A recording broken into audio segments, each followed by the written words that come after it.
children actually speak go. When I ask them, they usually rattle off 1, 2, maybe 3 of dignity and discipline. You know what I'm talking about? Eating. We must not allow our creative protests to degenerate into physical violence. Again and again, we must rise to the majestic heights of meeting physical force with soul force. The marvelous new militancy which has engulfed the Negro community must not lead us to a distrust of all white people. For many of our white brothers, as evidenced by their presence here today, have come to realize that their destiny is tied up with our destiny.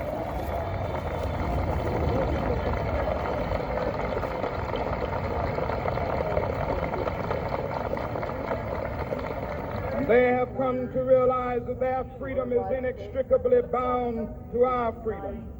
We cannot walk alone.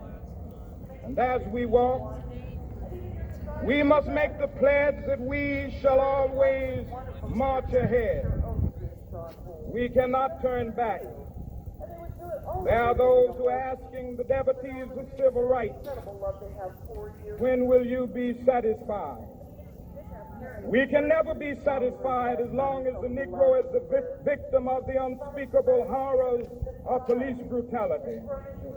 We can never be satisfied as long as our body is heavy with the fatigue of travel, cannot gain lodging in the motels of the highways and the hotels of the cities.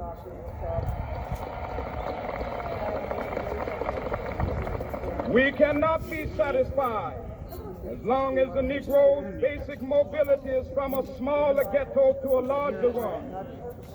We can never be satisfied as long as our children are stripped of their selfhood and robbed of their dignity by signs stating for whites only.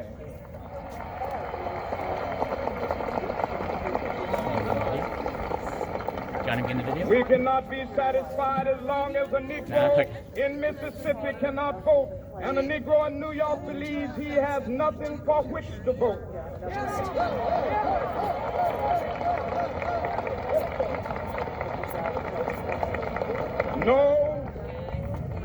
No, we are not satisfied, and we will not be satisfied until justice rolls down like waters and righteousness like a mighty stream.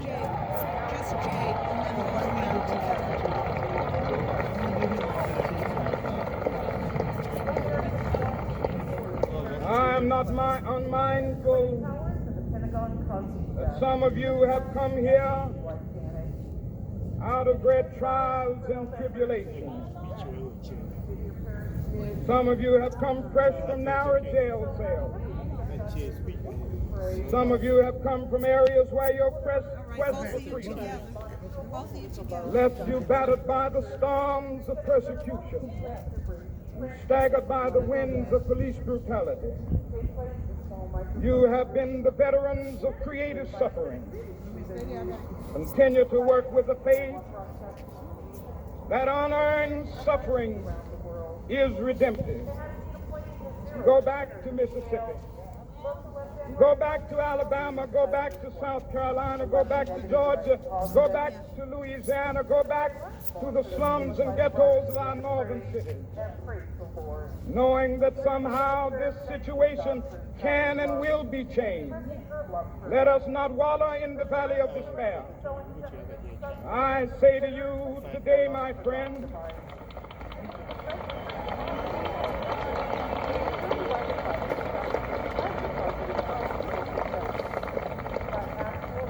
so even though we face the difficulties of today and tomorrow, I still have a dream.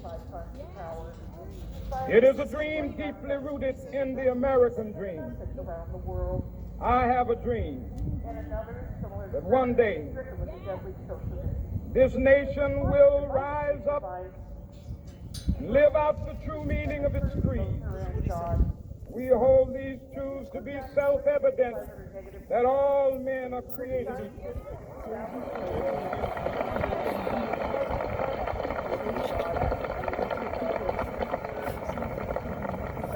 I have a dream that one day on the red hills of Georgia, God intended. The sons of former slaves and the sons of former slave owners will be able to sit down together at the table of brotherhood.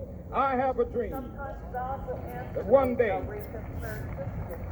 even the state of Mississippi, a state sweltering with the heat of injustice, sweltering with the heat of oppression, will be transformed into an oasis of freedom and justice. I have a dream that my 4 little children will one day live in a nation where they will not be judged by the color of their skin, but by the content of their character. I have a dream today.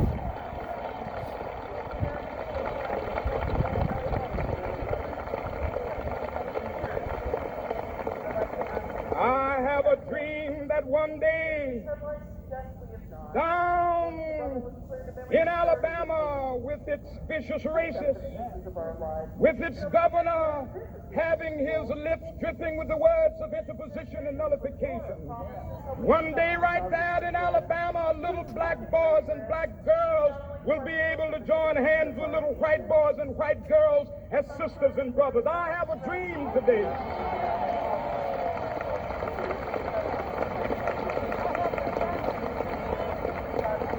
I have a dream that one day every valley shall be exalted, every hill and mountain shall be made low, the rough places will be made plain, and the crooked places will be made straight, and the glory of the Lord shall be revealed, and all flesh shall see it together.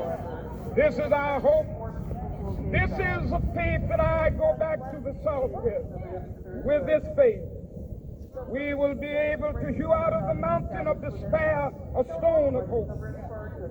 With this faith, we will be able to transform the jangling discords of our nation into a beautiful symphony of brotherhood.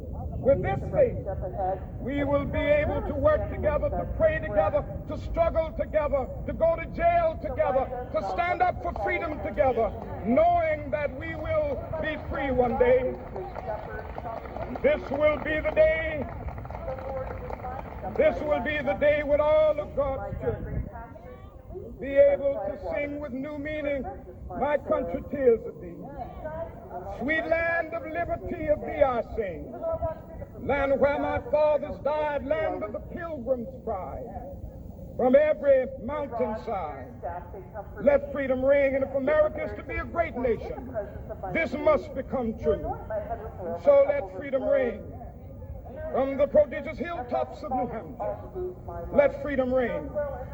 From the mighty mountains of New York, let freedom ring. From the heightening Alleghenies of Pennsylvania, let freedom ring. From the snow-capped Rockies of Colorado, let freedom ring. From the curvaceous slopes of California. But not only that, let freedom ring from Stone Mountain of Georgia. Let freedom ring from Lookout Mountain of Tennessee. Let freedom ring from every hill and molehill of Mississippi, from every mountainside. Let freedom ring. And when this happens, when we allow freedom ring, when we let it ring from every village and every hamlet, from every state and every city, we will be able to speed up that day when all of God's children, black men and white men, Jews and Gentiles, Protestants and Catholics, will be able to join hands and sing in the words of the old Negro spiritual, free at last, free at last. Thank God Almighty, we are free at last. Such a powerful speech. I just have to stop and listen to it again. All right, thank you.